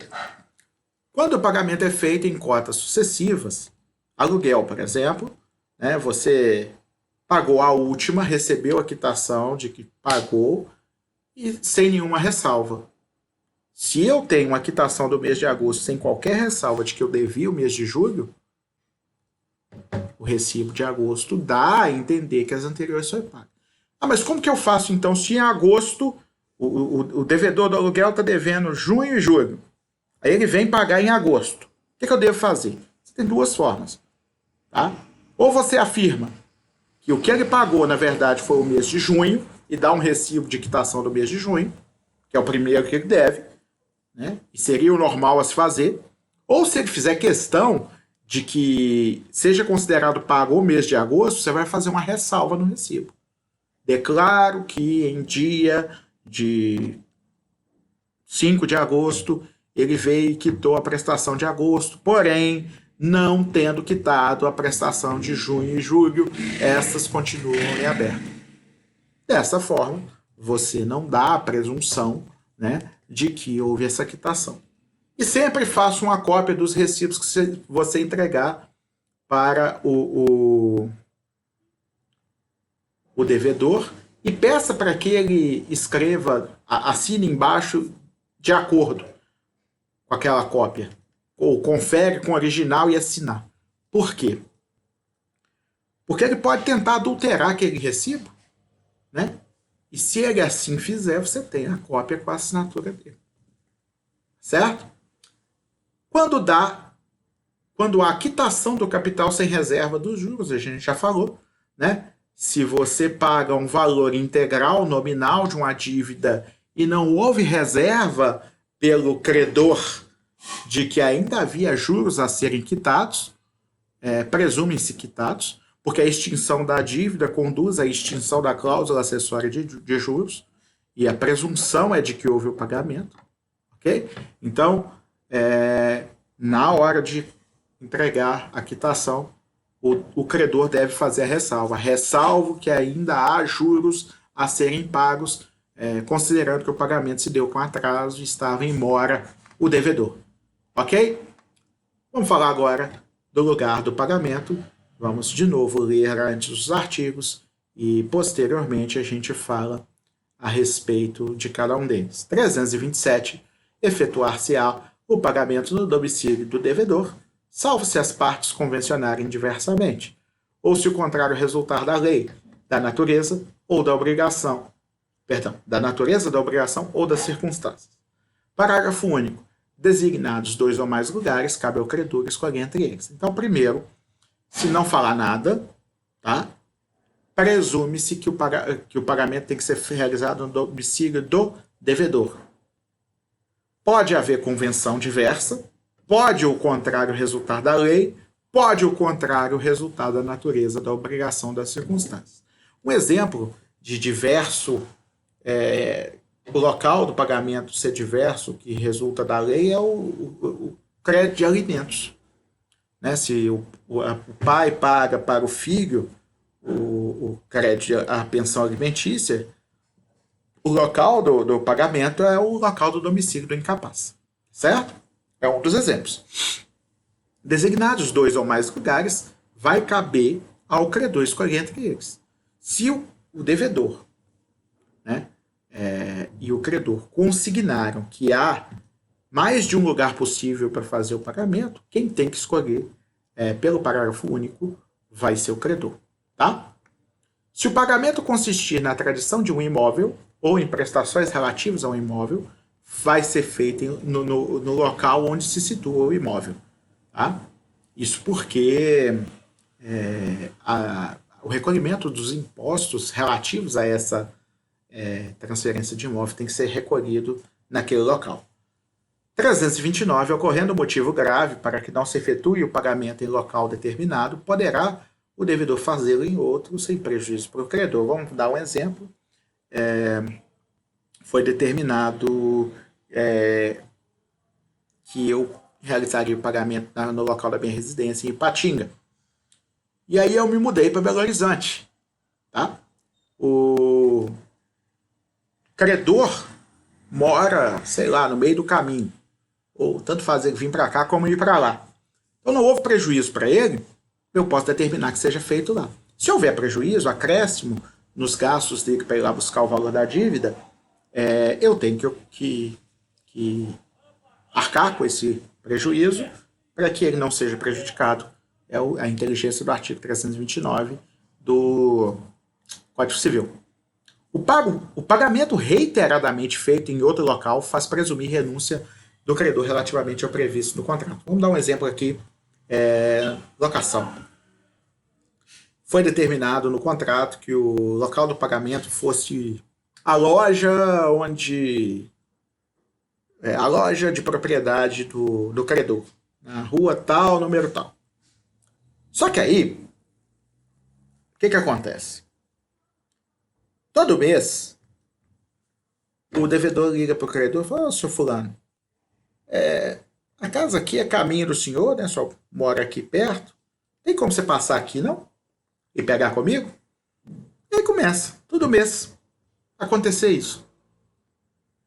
Então, esse hábito gera a presunção de que o credor renunciou à necessidade de se pagar na loja dele, lá no local onde foi estabelecido, e ele aceita receber na casa do devedor, por exemplo. Tá? A mudança do local do pagamento, então, ela pode ser por convenção das partes. Se não houver convenção das partes, presume-se que é no domicílio do devedor, tá? Então, nesse caso, o princípio em favor do devedor, o favor debitores.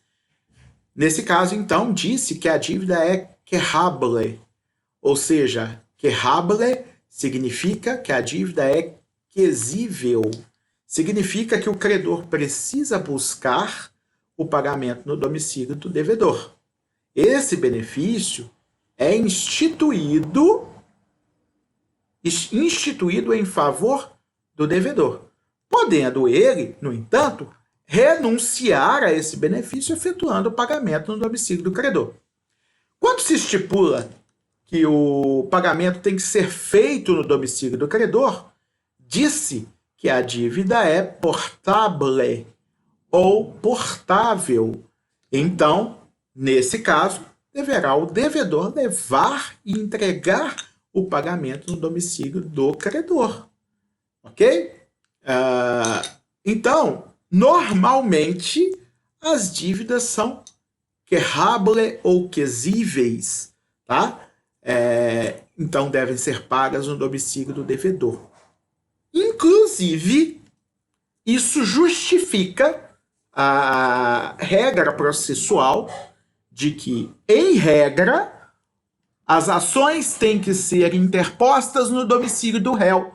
Há, óbvio, exceções a esse princípio, mas por que normalmente as ações são interpostas no domicílio do réu? Porque normalmente as dívidas são quesíveis, ok?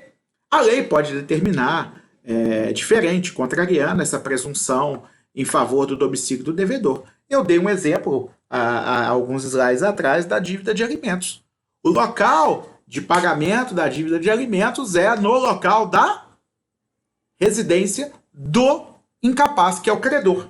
Incapaz aí, nesse caso, é o filho, é o credor. Ok? Em razão da natureza da obrigação, né? Por exemplo, despacho de mercadoria por via férrea, com frete a pagar. Nesse caso, óbvio, se o frete é a pagar, é no local de recebimento da mercadoria. Né? Então, ele vai ser pago na estação de destino pelo destinatário no momento da retirada. Ok? Existências de circunstâncias especiais. Por exemplo, contratos de empreitada, né? A prestação só pode ser cumprida no local da obra e não no local de devedor ou credor. Observem, se a obrigação é de fazer e o fazer consiste em executar uma construção, somente no local dessa construção pode ser prestada. Não importa onde morem devedor e credor, somente naquele local pode ser feita a construção. Existência de mais de um lugar para o pagamento, aí cabe o credor escolher entre eles. Tá certo? Isso por letra da lei, pelo parágrafo único do artigo 320, que a gente já leu. Perdão, 327. Tá? Artigo 327, parágrafo único. Do tempo do pagamento. Artigo 331. Deixa eu ver se eu estou no lugar certo. É isso mesmo. Artigo 331. Salvo disposição legal em contrário, não tendo sido ajustada a época para o pagamento, pode o credor exigir imediatamente. Olha só. Se não foi estabelecida uma data de vencimento da dívida, ou seja, termo, entende-se que a obrigação é instantânea, tem que ser paga imediatamente. As obrigações condicionais cumprem-se na data do implemento da condição, cabendo ao credor a prova de que teve ciência o devedor do implemento da condição. O credor assiste... Perdão, 333, tá? Ao credor assistirá o direito de cobrar a dívida antes de vencido o prazo estipulado no contrato ou marcado nesse código. Então, normalmente, o pagamento se dá no momento do vencimento, tá? E o vencimento será antecipado nas seguintes hipóteses. Número 1, no caso da falência do devedor ou de concurso de credores. Havendo a falência, o devedor vai ter toda a sua dívida reunida num processo de falência e todos os seus credores vão estabelecer um concurso de credores e vão se habilitar por ordem, não de vencimento da obrigação, mas por ordem de prioridade do crédito. Essa prioridade ela está estabelecida nos artigos 83 e 84 da Lei de Falências. Tá? Então, você vai pegar a Lei de Falências, vai olhar lá no artigo 83 qual que é a ordem do seu crédito, ou se você tiver um crédito privilegiado, na ordem do 84, e aí você vai se habilitar e para receber nesta ordem. E não tem mais importância a data de vencimento da obrigação. Ok? Então, se houver a declaração de falência do devedor ou concurso de credores do devedor insolvente, por exemplo, na insolvência civil, pouco importará a data de vencimento da dívida e sim a ordem de preferência no pagamento das obrigações. 2. Se os bens hipotecados ou empenhados forem penhorados em execução por outro credor. Ora bolas, eu tenho uma garantia real sobre um bem. E alguém, na minha frente, eu tenho um documento que me garante o recebimento da minha dívida garantida por aquele bem. Só que alguém pede a penhora daquele bem em um processo.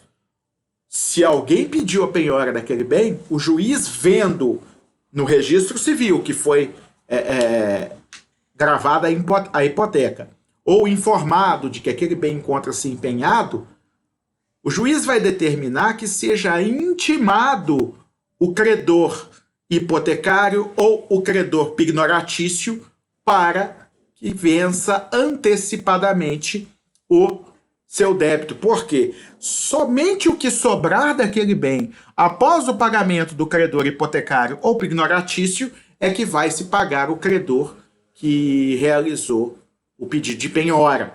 Ok?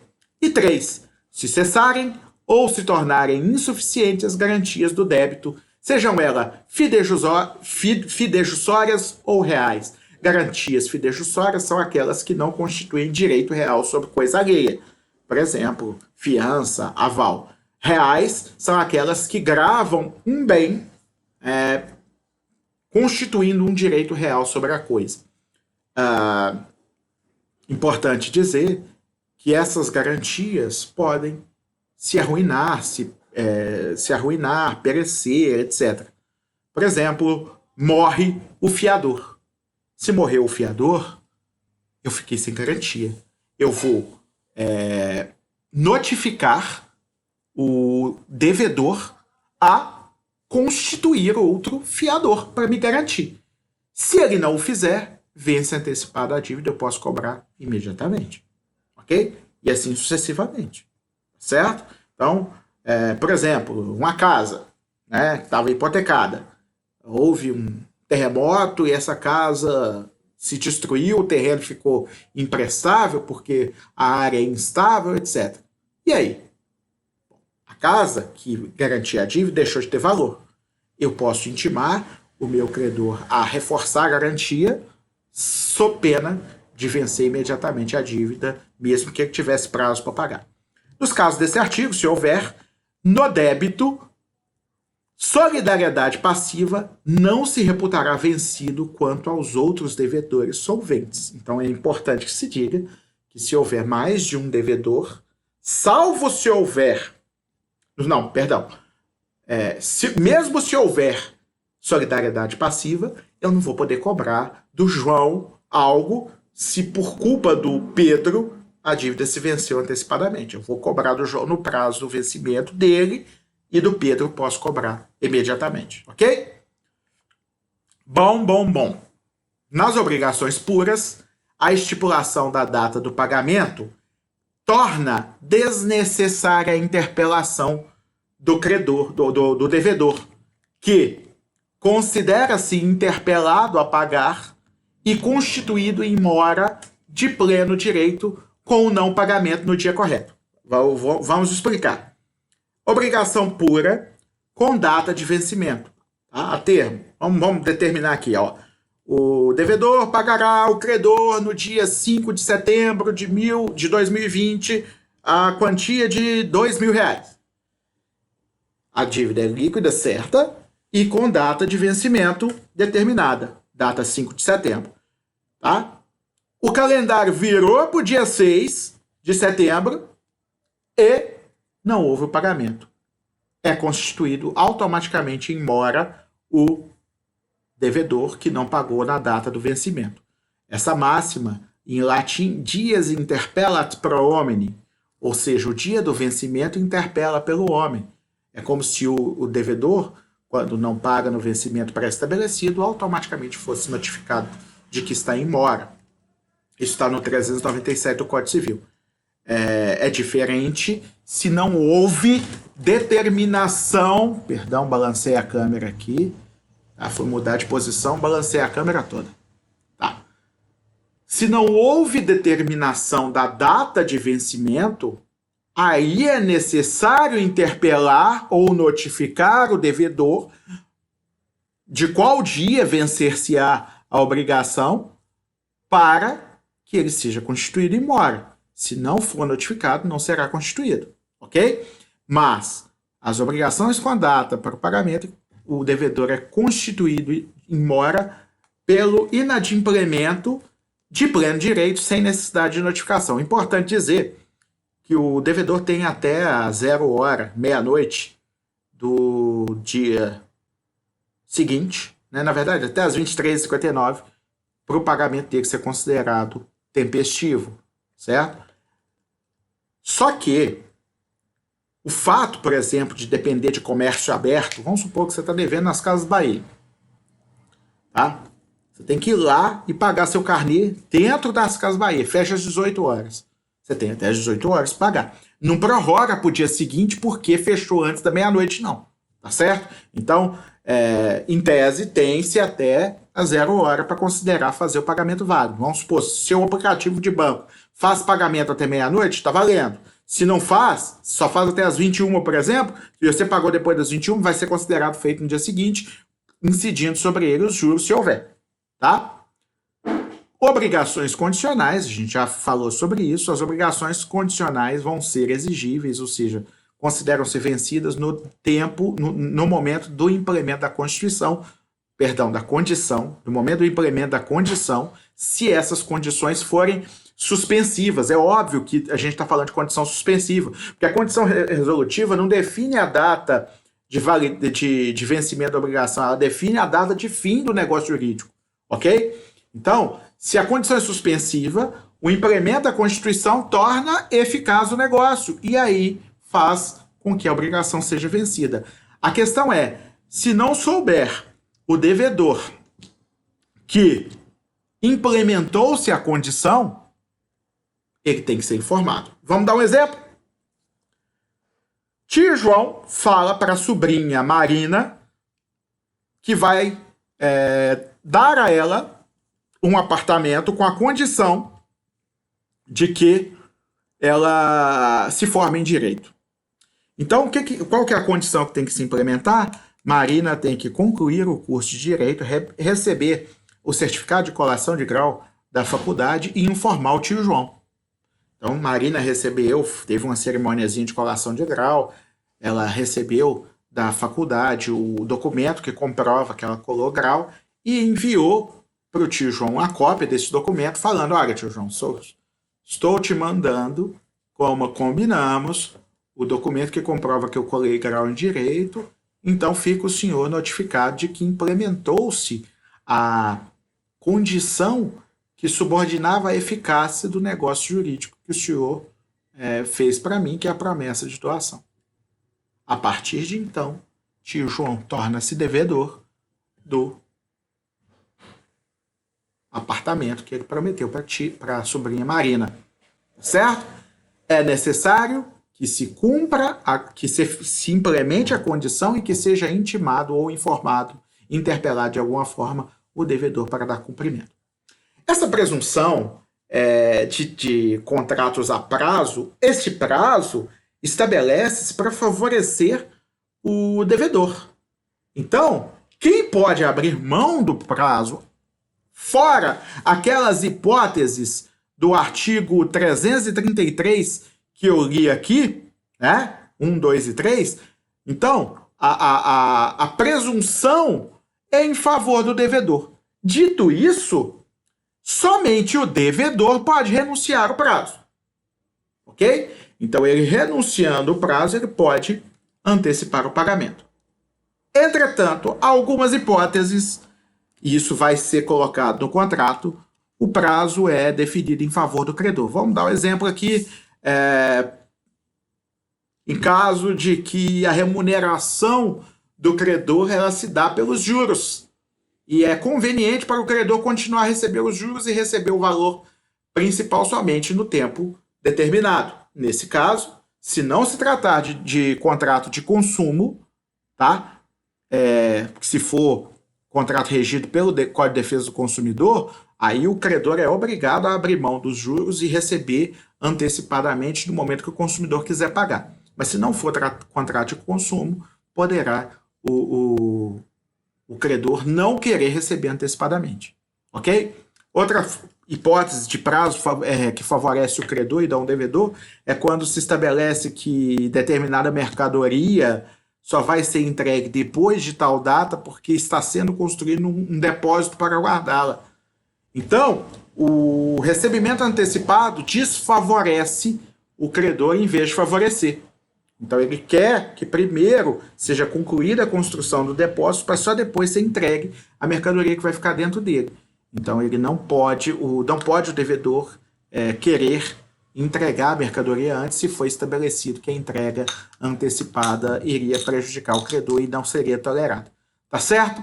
Bom, isso foi o que a gente tinha para falar em relação ao pagamento.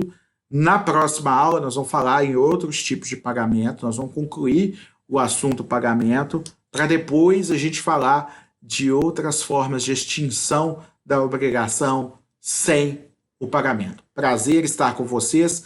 Não se esqueçam que nós ainda vamos ter a aula ao vivo em que nós vamos falar de novo dessa matéria, mas a aula gravada às vezes é melhor para estudar porque não tem interrupção, não tem queda de internet, não tem que repetir alguma coisa porque o professor travou aí a conexão do professor. Então, aula gravada antes e fica à disposição de vocês para assistir quando quiserem. Aula ao vivo eu também gravo para vocês poderem rever depois as perguntas do colega se quiserem e também disponibilizo. Tá bom? Prazer estar com vocês. Um abraço para todo mundo. A gente se vê oportunamente.